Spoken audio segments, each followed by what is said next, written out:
Olá pessoal, tudo bem?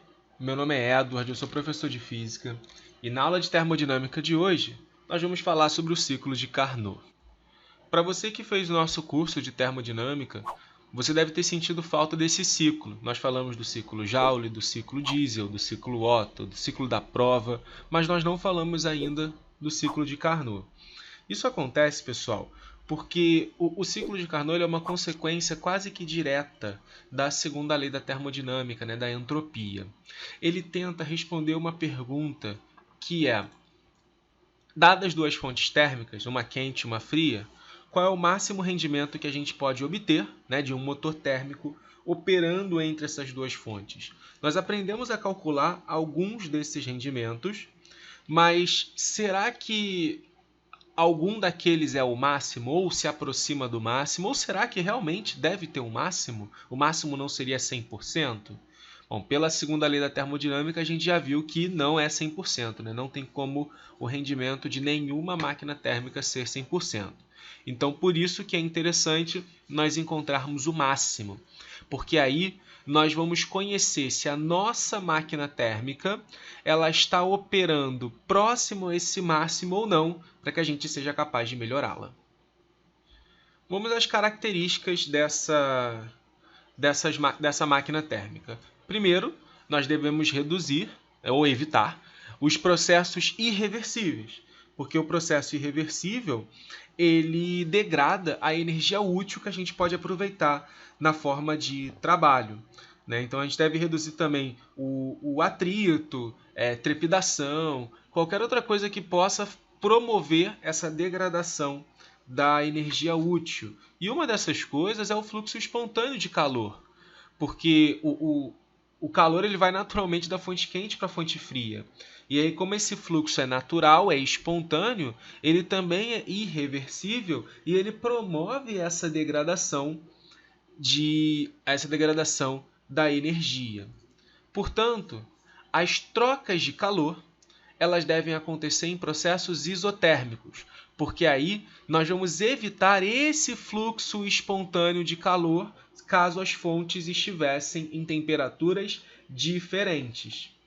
Além disso, as demais transformações vão ser processos adiabáticos. Todos eles, né, nós vamos nos restringir a um ciclo reversível. Então, o ciclo de Carnot vai ter duas transformações isotérmicas e duas transformações adiabáticas. E assim como as demais máquinas térmicas que nós vimos, como é que é o ciclo de Carnot? Um diagrama PV representa muito bem como são essas transformações. Nós temos AB, que é uma expansão isotérmica, esse daqui vai ser o calor da fonte quente. Nós temos BC, que é uma expansão adiabática, não a troca de calor aqui, realiza trabalho, no entanto. CD, que vai ser uma compressão isotérmica relacionada ao calor aqui da fonte fria.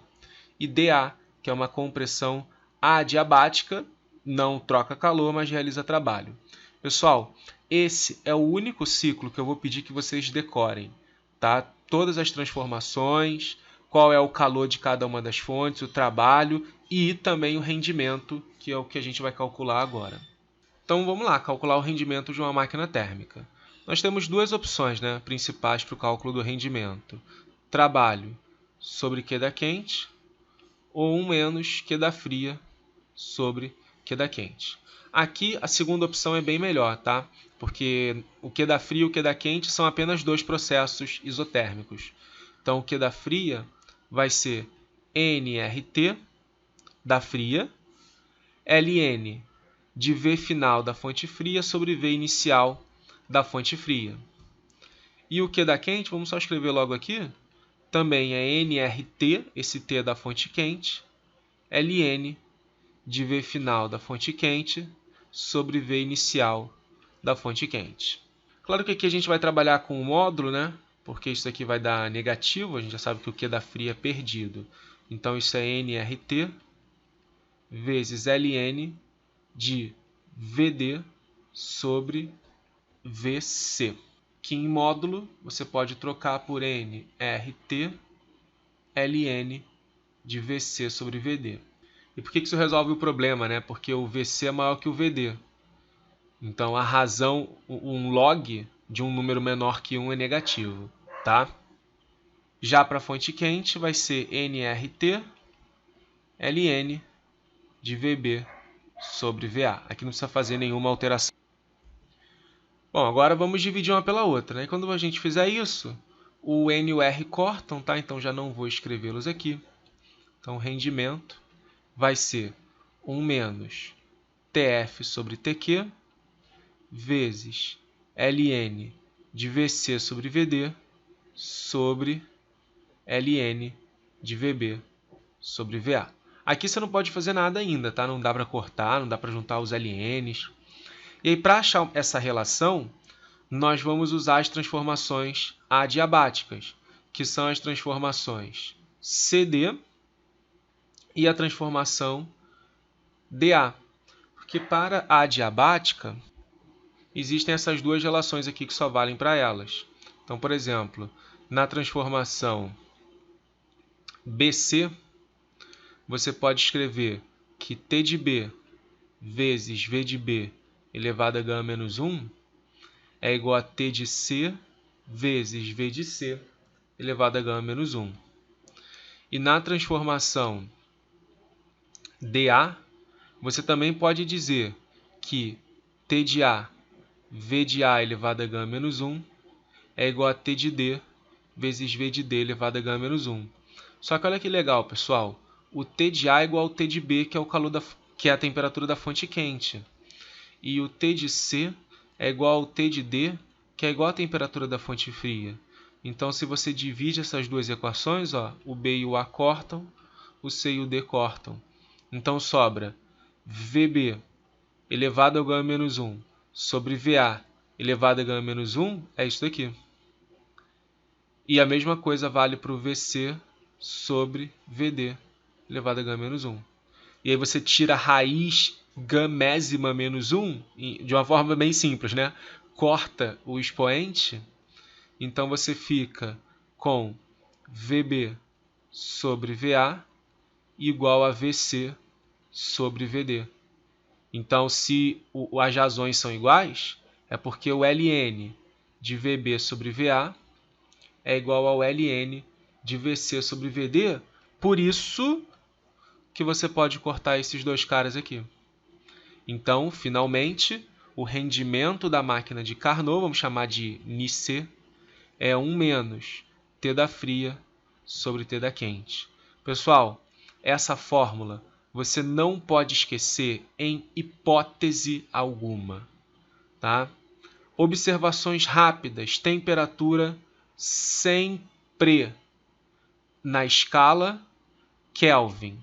Não pode colocar nenhuma outra unidade aqui. Ah, mas se eu puser em cima e embaixo? Não pode. Temperatura sempre na escala absoluta Kelvin. E essa máquina é a única que eu vou pedir que vocês decorem tudo. Transformações, cada etapa e o valor, não precisa saber demonstrar, mas o valor, a equação do rendimento. Bom, e aí nós entramos no teorema de Carnot, que é importante. Qualquer máquina térmica, pessoal, de Carnot é igual, tá? E o rendimento da máquina de Carnot é máximo para qualquer máquina que opere entre essas mesmas temperaturas, tá? Toma cuidado que a gente fala assim, o rendimento da máquina de Carnot é o maior de todos. Depende. Se eu pego uma máquina, por exemplo, que opere entre 10 graus Celsius e 90 graus Celsius. Essa daqui tem um rendimento Ni, chamado de Ni1, tá? E tem um rendimento de Carnot associado, NC1, que eu posso garantir isso. Se eu pegar uma outra máquina que opere entre 0 graus Celsius e 1000 graus Celsius, estou exagerando aqui só para a gente visualizar o que eu quero mostrar. Essa máquina tem um Ni2, que com certeza é menor que o rendimento de Carnot associado a ela. Mas nada impede, pessoal, que esse rendimento 2 seja maior que o rendimento de Carnot da outra máquina. Tá certo? Então, quando a gente fala que Carnot é máximo, ele é máximo para o seu próprio intervalo, seu próprio limite de temperaturas da fonte fria e da fonte quente.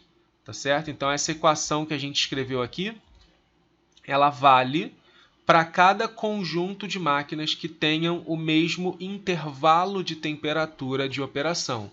O rendimento de qualquer máquina térmica é menor do que o rendimento da máquina de Carnot associada a ela.